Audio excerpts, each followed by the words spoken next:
काँग्रेस प्रदेशाध्यक्ष नाना पटोले यांची राहुल सोलापूरकरांवर सडकून टीका. महाराजांबद्दल आक्षेपार्ह वक्तव्य करणाऱ्या सोलापूरकरांना दिली श्वानाची उपमा. राहुल गांधींनी कुठलंही विधान करताना भान ठेवायला हवं. मंत्री राधाकृष्ण विखे पाटलांचा पलटवार. काल राहुल गांधींनी शिर्डी विधानसभा मतदारसंघात एकाच इमारतीत 7,000 मतदार वाढल्याचा केला होता आरोप.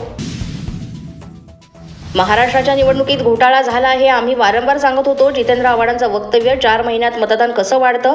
आव्हाडांचा निवडणूक आयोगाला प्रश्न. राज्यसभेच्या खासदार सुनेत्रा पवार यांची तालिका अध्यक्ष म्हणून निवड. पहिल्याच टर्ममध्ये सुनेत्रा पवार यांच्यावर महत्त्वाची जबाबदारी. वर्षा बंगल्यावर काही छोटी मोठी कामं सुरू होती. माझी मुलगी 10वीला असून 17 तारखेपासून तिची परीक्षा आहे. परीक्षा झाल्यानंतर तिकडे शिफ्ट होऊ असं तिनं सांगितल्यानं वर्षा बंगल्यावर गेलो नाही, मुख्यमंत्री फडणवीसांनी केलं स्पष्ट. भाजपच्या कार्यशाळेस अनुपस्थित राहिलेल्या आमदारांची मुख्यमंत्री देवेंद्र फडणवीस यांच्याकडून खरडपट्टी. अनुपस्थितीबाबत स्पष्टीकरण मागणार.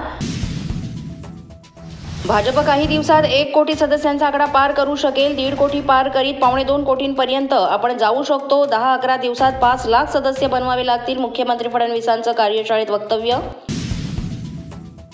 उपमुख्यमंत्री एकनाथ शिंदे यांनी घेतला शालेय शिक्षण विभागाचा आढावा. अभिनव उपक्रम. डिजिटल तंत्रज्ञानानं विद्यार्थ्यांना गुणवत्तापूर्ण शिक्षण द्यावं. उपमुख्यमंत्री एकनाथ शिंदे यांचे निर्देश.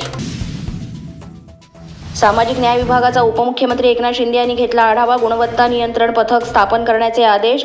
योजनेचा लाभ 100% डीबीटी मार्फतच जमा करावा. उपमुख्यमंत्री शिंदे यांचे निर्देश. मंत्री नितेश राणे यांचे मुख्यमंत्री फडणवीसांना पत्र. खारघरमध्ये इस्तिमाचे आयोजन करणाऱ्या आयोजकांवर गुन्हे दाखल करून उच्चस्तरीय चौकशी करण्याची मागणी. 2 बाईकस्वार तरुणांनी हिंदू तरुणांना लक्ष्य करून मारहाण केल्याची पत्रात माहिती. अशाच नवनवीन व्हिडिओसाठी पोलीस माझा न्यूजचं यूट्यूब चॅनल सबस्क्राईब करा. तसंच आमचं फेसबुक, इंस्टाग्राम आणि ट्विटर अकाउंट फॉलो करा. अधिक माहितीसाठी आमच्या www.polismazhanews.com या वेबसाईटला भेट द्या. पाहत रहा पोलीस माझा न्यूज.